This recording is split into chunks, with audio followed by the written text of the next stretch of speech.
주변에서 형들이나 또 누나들을 보면서 소개팅도 많이 하고 그러더라고요. 근데 이제 본인도 눈이 높아졌고 상대도 눈이 높다 보니까 이제 비혼을 결심한 분들도 많고, 그리고 저는 또 개그맨이다 보니까 사회를 보러 갔는데 두 커플이 잘 살 것 같았는데 또 이혼을 한 경우도 있어요. 그럼 마음이 되게 좀 어렵더라고요. 내가 행복하게 살아라는 의미에서 좋은 말도 하면서 사회도 봤는데 결국 이렇게 됐구나. 그래서 비혼과 이혼한 그런 청년들 또는 사람들을 어떻게 우리가 어떤 자세로 대해야 될지 너무 마음이 어렵더라고요. 힘내, 화이팅, 이게 아니잖아요, 이런 개념이. 그래서 목사님들께 한번 여쭤보고 싶습니다.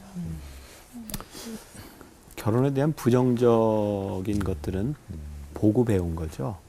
그러니까 이제 사실 비혼, 이혼, 이제 준비되지 않은 그런 것들도 있고, 우리 세대, 어른 세대, 그리고 우리 크리스찬들이 보여줘야 될 가정의 순기능들이 있어요.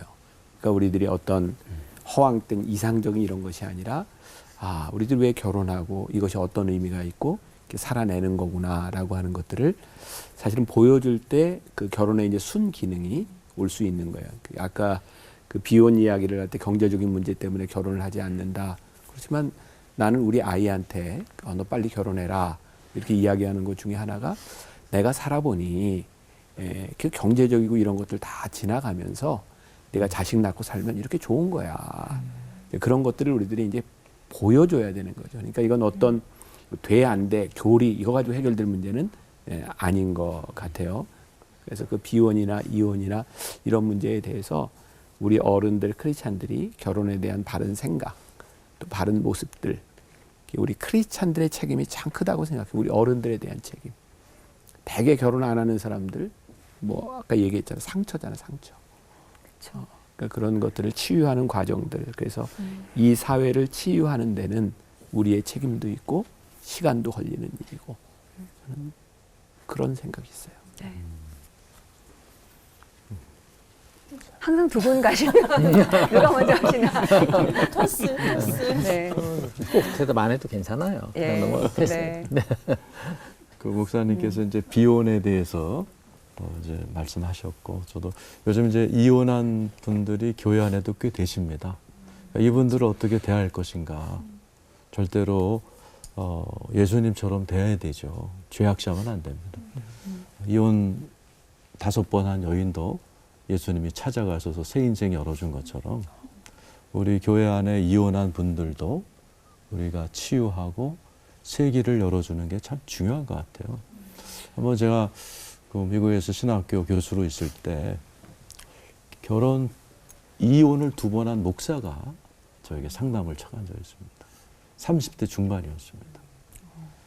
왜 이혼했냐 했더니 2번 다 아내를 때려서 이혼을 당했다고. 그러면서 하는 얘기가, 저는 사슬에 묶여 있는 것 같습니다, 이런 얘기를 했어요. 무슨 사슬이냐 했더니 자기 아버지가 어머니를 그렇게 때렸다는 겁니다. 그리고 집에다가 첩을 데려다 놓고 살았는데, 나이가 들어 목사가 됐어도 자기가 아버지처럼 어머니한테 그 폭력을 해드린 것처럼 아내에게 자기도 모르게 주먹이 나가는. 그래서 그 목사님에게 제가, 목사님 지금 어디냐 그랬더니 2번째 이혼당하고 미국에서는 그냥 경찰이 와서 여자가 맞은 거 확인되면 남자는 쫓겨나거든요. 가방 2개 들고 나와 있다 그러더라고요. 빨리 기도원에 가서 아버지를 용서하고 내려와라. 아버지를 용서하지 않으면 당신이 사슬에 묶여 있다고 그러잖아요. 그 사슬 끊어질 때까지. 그리고 내려오셨어요. 그리고 용서가 안 돼서 막 바위에다가 주먹을 치면서 기도하다가 국제전화로 아버지를 용서하고, 그러고서 이제 그분께서 이제 다시 이렇게 신학을 하면서 하나님께서 참 귀하게 간호사를 만나게 해서 지금 2 아들 낳고 지금 목회를 미국에서 하고 계신데, 그 교회는 이상하게 이혼한 가정들이 많이 가는 그런 목회를 또 하나님께 새 출발을 열어주신 걸 보았습니다. 그래서 우리가 이혼했다 그래서 죄악시하면 안 되고, 우리가 이렇게 치료해주고 새 길을 열어주고, 그게 예수님의 방법인 것 같아요. 우리의 신앙은 늘 이상과 현실 사이에 있어요. 그러니까 이상이라고 하는 것은 뭐냐면 우리들이 가야 될 방향인 거예요. 그러니까 우리가 거룩함 성화의 과정을 가잖아요. 근데 누가 이 땅 위에 살아가면서 완전히 거룩할 수 있다고 하겠어요. 이 거룩한 길을 가면서 우리는 많이 넘어지고 쓰러지고 하잖아요. 그러니까 이 결혼에 관한 것도 성경에서 이야기하는 이상적인 우리 크리스찬들의 모습이 있는 거예요. 가정을 잘 이루고 너희들이 결혼하고 하나님의 뜻이니라. 근데 하나님의 뜻대로 살아가는 것은 우리들이 추구해야 될 길인 거예요. 근데 이 과정에 넘어지고 쓰러지는 사람들, 그리고 이제 말씀하신 것처럼 이혼한 사람들, 이 사람들은 이미 이혼이 됐어. 그럼 이제 하나님이 원하시는 게 뭘까? 네가 이 이상향에 미치지 못했으니 너는 탈락단자야. 아니, 하나님은 계속 데리고 가시는 분이에요. 그러니까 우리들이 가르쳐야 되는 거는 분명해요. 결혼해. 이혼하면 안 돼.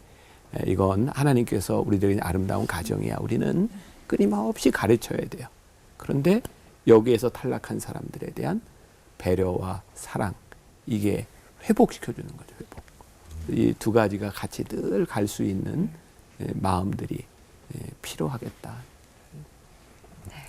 좀 아쉬운 것은 보편적으로 예수 잘 믿는다고 하는 사람, 기도 많이 한다고 하는 사람일수록 글쎄요, 교회에서 죄 문제를 많이 다뤄서 그러는지 정죄에 급해요. 빨리 정죄해버리는 경향들이 있어요.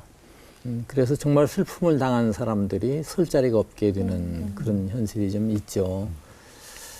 그렇다고 해서 난 결혼 안 할 비혼주의자가 자유롭게 살기 위해서, 근데 그 목적이 평범한 자유가 아니라 방종하기 위해서 한다고 할 때는 그대로 받아들일 수는 없는 것이죠.